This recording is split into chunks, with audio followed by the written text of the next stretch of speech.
नमस्कार, मु advocate Quraysh पंडा दिगपंडी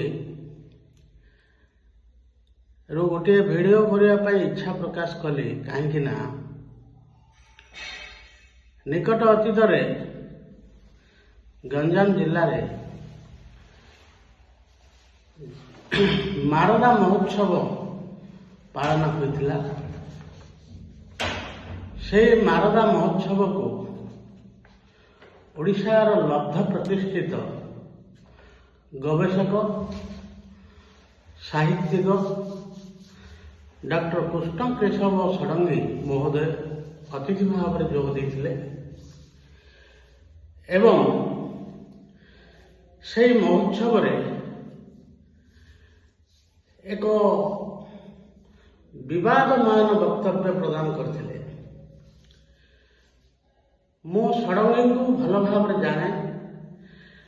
doctor Sarangi ओडिशार जड़े लब्ध प्रतिष्ठित साहित्यिक ऐतिहासिक गवेषक तांकर पारदर्शिता ओडिशावासी भल भाव जानती, किंतु एभली एक विवाद सृष्टि है ओडिशा रे जे कविसूर्य को नहीं, कविसूर्य साहित्य को नहीं, कविसूर्य जन्मस्थान को नहीं। ओडिया साहित्य आकाशर कविसूर्य होउछंती एक नक्षत्र। आमे ओडिया प्राण रे समस्त कविसूर्य को भल पाओ एवं ओडिया आज एइथिपे गर्व करे कविसूर्य साहित्य को नहीं। आपण माने जानती आमे पिला बेले पाठ पढ़िला बेले स्कूल पाठ्य पुस्तक रे कविंकर लेखक परिचय भितरे कविसूर्य जन्म बड़खेमुंडी राज्य विजयनगर गड़ बोली होता। यह प्राय ओडिशार समस्त जानती, किंतु मारदा महोत्सव रे डॉक्टर षडंगी महोदय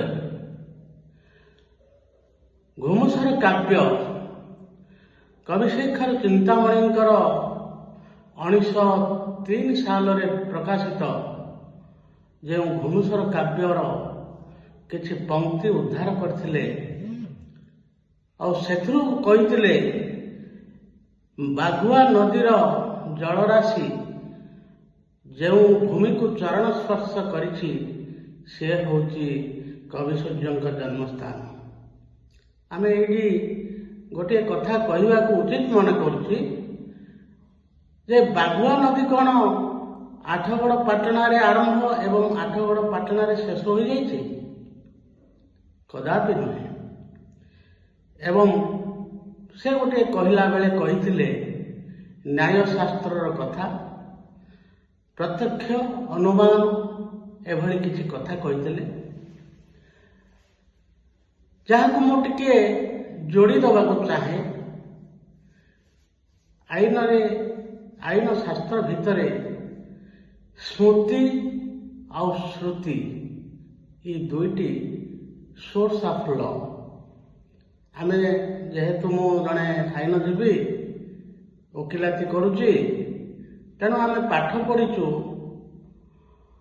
स्मृति and Shruti are the source of law.